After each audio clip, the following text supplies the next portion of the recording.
আসসালামু আলাইকুম। আজকে আপনাদের সাথে গরুর মাংসের আচারের রেসিপি শেয়ার করব। এখন সবার ফ্রিজে কম বেশি গরুর মাংস আছে, তাই এই আচারটি বেশি করে তৈরি করে সংরক্ষণ করে রাখতে পারবেন বছর জুড়ে। কারণ এই আচারটি খেতে খুবই মজার হয়।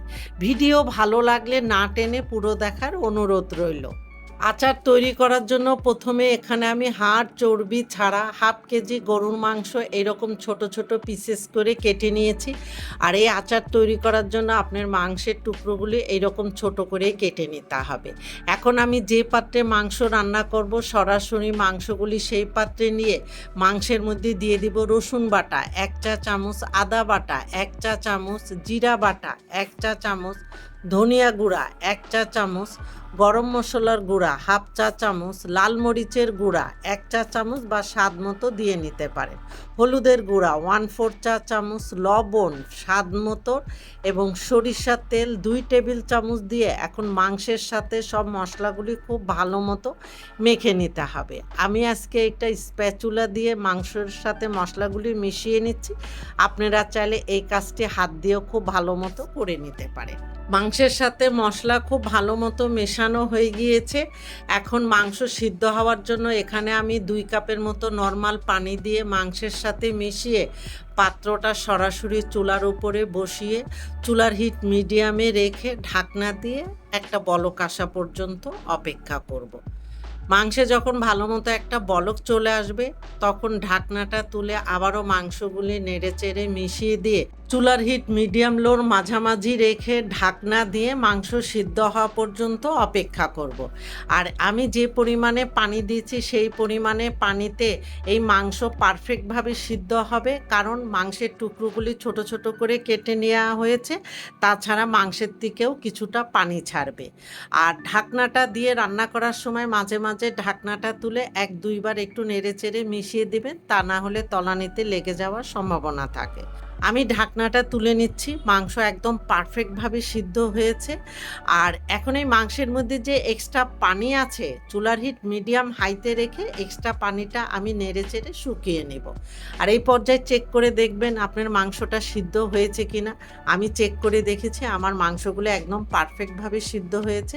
এখন মাংসগুলি আমি একটি পাত্রে তুলে বাগারের প্রসেসে চলে যাব।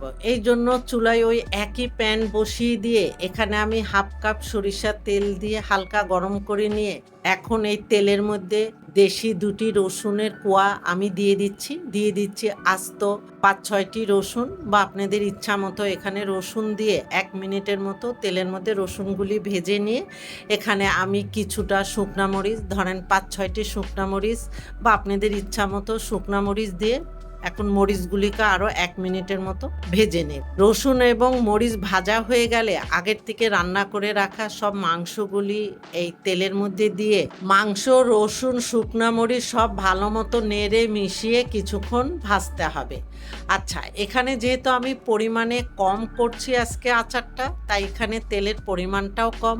আপনারা যদি এই আচারটা দীর্ঘদিন সংরক্ষণ করতে চান সেই ক্ষেত্রে তেলের পরিমাণটা আরও বাড়িয়ে দেবেন। মোট কথা আচারগুলি যেন তেলের মধ্যে ডুবে থাকে, আচারের উপরে যেন তেলটা থাকে, তাহলে আপনি আচারটা দীর্ঘদিন সংরক্ষণ করতে পারবেন এবং আচার নষ্ট হবে না। এখন কালারের জন্য এখানে আমি হাফ চা চামচ কাশ্মীরি লাল মরিচের গুঁড়া দিয়ে দিচ্ছি আচারের মশলা 1 চা চামচের বেশি, আর এখানে দিয়ে দিচ্ছি আমি ঘন তেঁতুলের কাঠ 1.5 টেবিল চামচ।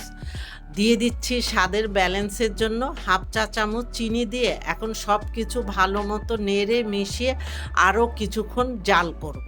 কাশ্মীরি লাল মরিচের গুঁড়াটা অপশনাল, আপনারা চাইলে বাদ দিতে পারেন। আর এখানে যে আমি আচারের মশলা ব্যবহার করেছি আর এর ভিডিও অলরেডি আমি আপনাদের সাথে শেয়ার করেছি, চাইলে আমার চ্যানেলে ঘুরে আসতে পারেন।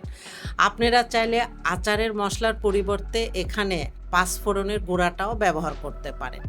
এখন এখানে আমি হাফ চা চামচ বা স্বাদ মতো বিট লবণ দিয়ে সব কিছু আবারও ভালো মতো নেড়ে মিশিয়ে আরও কিছুক্ষণ জাল করব। আরও কিছুক্ষণ জাল করার পরে এখন কিন্তু আসল আচারের লুকটা চলে এসেছে, তার মানে আমার আচারটা হয়ে গিয়েছে। আমি চুলাটা বন্ধ করে দিয়েছি। এখন আপনাদেরকে একটু দেখিয়ে দিচ্ছি। এখন এই আচারগুলি একটু ঠান্ডা করে তারপরে আমি একটি পাত্রে তুলে নেব, অথবা একটি এয়ারটাইট বক্সে ভরেও সংরক্ষণ করতে পারবেন। এখন আমি এই আচারের মাংসগুলি যে কতটা পারফেক্টভাবে সিদ্ধ হয়েছে আমি আপনাদেরকে দেখিয়ে দিচ্ছি। দেখে মনে হচ্ছে খুবই শক্ত, আসলে না, মাংসগুলি একদম তুলার মতো নরম হয়েছে। আশা করি ভিডিওটা আপনাদের কাছে ভালো লেগেছে। মজার এই গরুর মাংসের আচার দিয়ে রুটি, পরোটা, সাদা ভাত, প্লেন পোলাও, খিচুড়ির সাথে পরিবেশন করতে পারেন।